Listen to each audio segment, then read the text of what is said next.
Study IQ IAS, अब तैयारी हुई अफोर्डेबल। नमस्कार दोस्तों आज के दुनिया में जहां पर आर्टिफिशियल इंटेलिजेंस, मशीन लर्निंग, इन सब का इंपॉर्टेंस काफी बढ़ता जा रहा है, तो आजकल आप देखते होंगे कि यहां पर काफी चर्चा होती है कि आखिरकार फ्यूचर में कौन से जॉब्स बचेंगे और कौन से नहीं बचेंगे। अगर आप अपने आप को स्किल सेट नहीं दे रहे हो, अगर आप अपने आप को अपग्रेड नहीं कर रहे हैं टेक्नोलॉजी से, तो कहीं ना कहीं आप पीछे रह जाएंगे। आप एग्जांपल देखिए कोविड के समय, कोविड में जिस प्रकार से लोगों ने टेक्नोलॉजी को अपनाया और जो लोग नहीं अपना पाए उन लोगों ने अपना जॉब लूज कर दिया है। लेकिन यहां पर हो क्या रहा है कि अगर आप देखिए पीएम मोदी का कल ट्वीट आया था जिसके अंदर उन्होंने कहा है दिस इज हार्टनिंग टू सी। पिछले एक दशक में, पिछले 10 साल में सरकार ने कोशिश किया है कि यहां पर जो यूथ है उनको स्किल्स प्रोवाइड किया जाए, उनके स्किल्स को मजबूत किया जाए और साथ ही साथ हमारा देश जो है वो एक प्रकार से सेल्फ रिलायंट बन सके। और साथ ही साथ यहाँ पर जो टेक्नोलॉजी है उसका काफ़ी बड़े स्तर पर इस्तेमाल किया गया है। और बेसिकली वो इसलिए कह रहे थे क्योंकि अभी रिसेंटली एक QS world future skills index का रैंकिंग जारी हुआ है जिसमें कुछ चीज़ों में भारत बहुत अच्छा परफॉर्म किया। आप देख सकते हो खबर यहाँ पर, new QS future skills report ranks India second in job market readiness 25th overall. तो जॉब मार्केट रेडीनेस में अगर आप देखोगे तो अमेरिका के बाद सेकंड नंबर पर भारत है। तो ये रैंकिंग है क्या, ये क्या कहती है, इससे हमें क्या पता चलता है, भारत किस स्तर पर अपने आप को तैयारी किया है, कितने चैलेंजेस हैं, हम कितने पीछे हैं, वो सब कुछ मैं आपको बताऊंगा। चलिए आगे बढ़ते हैं, लेकिन उससे पहले आप सबको बता दूं, आप में से जो भी लोग यूपीएससी की प्रिपरेशन कर रहे हैं, स्पेशली 2026 और 27 की प्रिपरेशन करना चाहते हैं जिसमें प्रीलिम्स, मेंस, इंटरव्यू सब कुछ की तैयारी कराई जाती है, और मान लीजिए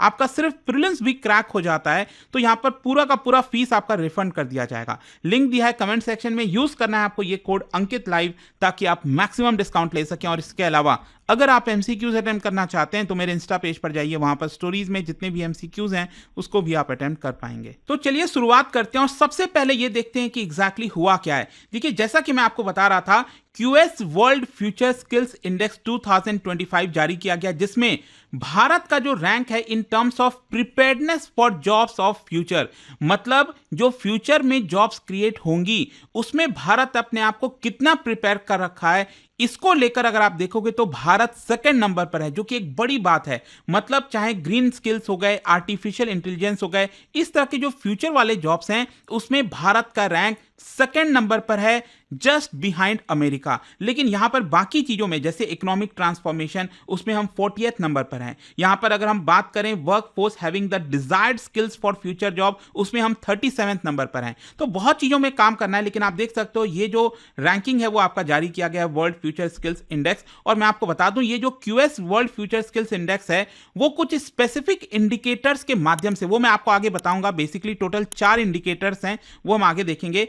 इसके इंडिकेटर्स के माध्यम से बताता है कि जो कंट्रीज हैं दुनिया भर में वो इंटरनेशनल जॉब मार्केट में जो डिमांड क्रिएट हो रही है नए नए जॉब्स की, उसको लेकर कितना प्रिपेयर है। इसका मेन मकसद यही है ताकि सरकार को जागरूक कर सके, सरकार को बता सके कि कैसे अपने आप को, मतलब आपके देश में, किसी भी देश में जो एजुकेशन है, जो सरकार स्किल्स, जैसे आपको पता है भारत में सरकार ने स्किल डेवलपमेंट प्रोग्राम को चलाया था बड़े स्तर पर, अलग से मिनिस्ट्री बनाई थी स्किल मिनिस्ट्री को लेकर। तो यहां पर फ्यूचर डिमांड जो है स्किल्स वगैरह, क्या आप प्रोवाइड कर रहे हो कि नहीं, क्या सस्टेनेबल ग्लोबल कंपटीशन में आप टिक पाओगे कि नहीं, क्या टैलेंट डेवलपमेंट हो रहा है कि नहीं, बहुत सारी चीजें हैं। देखिए यहां पर जैसा कि मैं आपको बोल रहा था कि ओवरऑल अगर आप रैंक देखोगे ना, इसमें जो QS फ्यूचर इंडेक्स वाला जो स्किल्स इंडेक्स रैंक जारी किया गया है, इसमें हम 25th नंबर पर हैं। ये अगर आप देखेंगे ध्यान से तो इसमें सबसे पहले नंबर पर अमेरिका है, फिर UK है और जर्मनी, ये टॉप 3 हैं।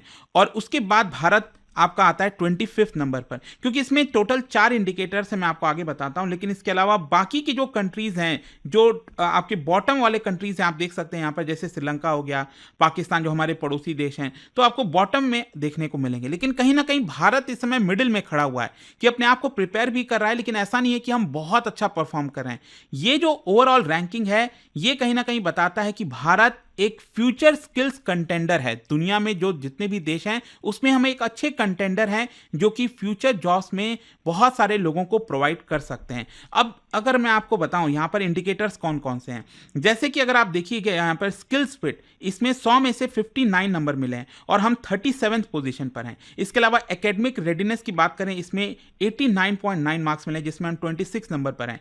फ्यूचर ऑफ वर्क जिसकी हम चर्चा कर रहे थे, इसमें ऑलमोस्ट 100 में 100 मिला हमें, 99.9, 99.1, और इसी की वजह से हम ये सेकंड नंबर पर हैं। इकोनॉमिक ट्रांसफॉर्मेशन में थोड़ा सा पीछे हैं, 40th नंबर पर हैं।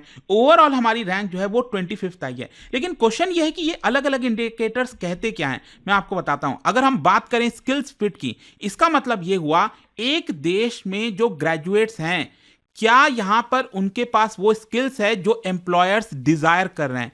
मतलब मान लो कई सारे कंपनीज हैं, वो चाहते हैं कि ये जो लोग हैं जिनको वो हायर करें, उनके पास एआई वाला जो स्किल्स है वो उनके पास हो, मशीन लर्निंग वाले स्किल्स उनके पास हो, राइट। लेकिन क्या वो एक्चुअल में ग्रेजुएट्स जो है हमारे देश में, यूथ पॉपुलेशन, क्या उनके पास वो स्किल्स है कि नहीं है, तो वो स्किल्स फिट को दिखाता है। फिर अगर हम बात करें फ्यूचर ऑफ वर्क, जिसमें भारत जो है सेकंड नंबर पर है, इसमें यह दिखाता है कि एक देश कितना रेडी है to recruit for skills needed in the jobs of tomorrow. जो फ्यूचर वाले जॉब्स होंगे उसमें क्या हम तैयार हैं लोगों को रिक्रूट करने के लिए। जैसे कि मान लीजिए हमारी पॉपुलेशन अच्छी खासी है, तो हमारे पास अपॉर्चुनिटी है कि हम उनको वो प्रोवाइड कर सकते हैं स्किल्स, और इसी की वजह से भारत को अच्छे मार्क्स मिले हैं। फिर इसके अलावा एकेडमिक रेडीनेस का मतलब होता है how well a country is prepared for the future of work. Economic transformation का मतलब है कि देश जो है वो कितना रेडी है to support the growth and future of work, सारी चीजें। तो ये टोटल 4 यहां पर जो इंडिकेटर्स हैं उसके माध्यम से जो रैंकिंग है वो जारी की जाती है। तो इसमें भारत 25th नंबर पर है। अब इसमें भारत की स्ट्रेंथ क्या है और खामियां क्या है, मैं आपको बताता हूं। स्ट्रेंथ ये है भारत की कि जो हमारी रेडीनेस है to meet emerging job market demands वो है, साथ ही साथ यहां पर डिजिटल रोल में भारत अपने आप को प्रिपेयर किया हुआ है। और आपने देखा ही होगा जिस प्रकार का ट्रांसफॉर्मेशन आया पिछले 10 सालों में, चाहे अगर हम बात करें यूपीआई की, डिजिटली लोग कितना ज्यादा चीजों को अपना रहे हैं, तो उसमें भारत बहुत अच्छा परफॉर्म कर रहा है। India's outstanding GDP growth, youthful population हमारे पास, जो हमारा जो स्टार्टअप का कल्चर है वो बहुत तेजी से बढ़ रहा है। तो ये हमारे लिए काफी सारे स्ट्रेंथ्स हैं। और इसके अलावा जो सबसे बड़ा स्ट्रेंथ है वो डेमोग्राफिक डिविडेंड। आपको पता ही है कि यूथ पॉपुलेशन भारत में काफी है। अगर आप बहुत से दुनिया के बाकी देशों के देखो, जापान हो गया, चाइना हो गया, वहां पर पॉपुलेशन उनकी ओल्ड होती जा रही है। तो फ्यूचर में तो ऑब्वियस सी बात है ना, भारत बहुत बड़ा रोल प्ले करेगा।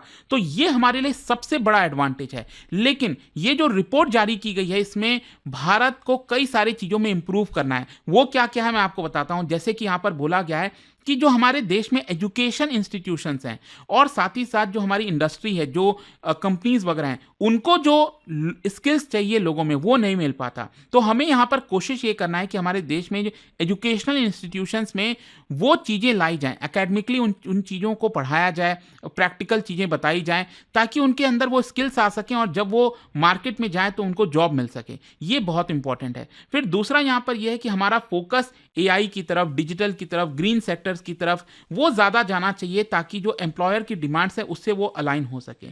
फिर इसके साथ साथ यहाँ पर यह भी बोला गया है कि भारत को सस्टेनेबल प्रैक्टिसेस की तरफ प्रायोरिटाइज करना चाहिए, ताकि जो फॉरवर्ड लुकिंग सॉल्यूशंस वगैरह हैं उसकी तरफ ज़्यादा ध्यान जाए और हम अपने आप को रेडी कर सकें। देखिए मैं आपको बताता हूं, अभी रिसेंटली जो एलॉन मस्क है उन्होंने एक और बहुत बड़ी बात कही थी कि फ्यूचर में सिर्फ 5 ही ऐसी जॉब्स हैं जो सर्वाइव करेंगी, जो थ्राइव करेंगी एक तरह से। बाकी सारे जॉब्स में उतना इंटरेस्ट नहीं आएगा, उतना आपको पेमेंट नहीं मिलेगी, राइट, सैलरी वगैरह नहीं मिलेगी। तो ये 5 जॉब्स कौन से हैं? जैसे आर्टिफिशियल इंटेलिजेंस और मशीन लर्निंग के जो स्पेशलिस्ट हैं उनकी डिमांड काफी होने वाली है।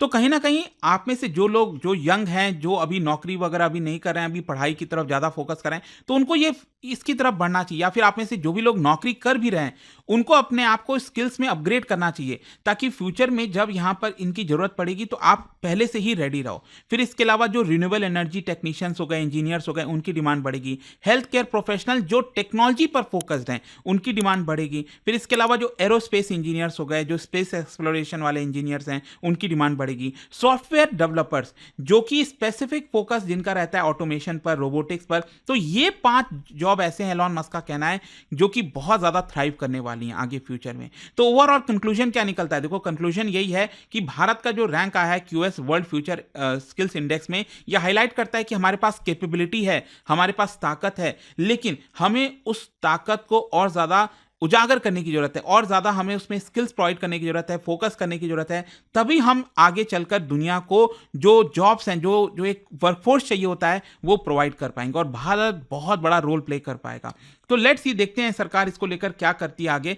बट आई होप कि इसमें आपको काफी कुछ जानने को मिला होगा। और जाने से पहले एक इंटरेस्टिंग क्वेश्चन, क्या बता सकते हो हमारे देश में और स्पेशली नॉर्थ इंडिया में पहला ह्यूमन डीएनए बैंक कौन सा है under make in India initiative? पहला ह्यूमन डीएनए बैंक आपका किस इंस्टीट्यूशन के द्वारा लॉन्च किया गया इन चारों में से? इसका राइट आंसर आप सबको पता है, मेरे इंस्टाग्राम पर तो मिलेगा ही। वहां पर अगर आप नहीं हो कोई बात नहीं, टेलीग्राम से ले सकते हैं इसका सही उत्तर। मैं कई सारे जो एमसीक्यूज हैं वो यहाँ पर स्टोरीज में डालता रहता हूँ। अगर आपको पीडीएफ चाहिए तो टेलीग्राम पर आइए, अलग अलग सोशल मीडिया पर आप जुड़ पाओगे। और जैसा मैंने आपको बताया, अगर आप यूपीएससी की तैयारी कर रहे हैं, कोई भी बैच चाहते हैं, you can just use this code Ankit live to get maximum discount. And I hope की वीडियो आपको पसंद आया होगा। मिलता हूं आपसे next time. Till then, thank you very much, see you soon.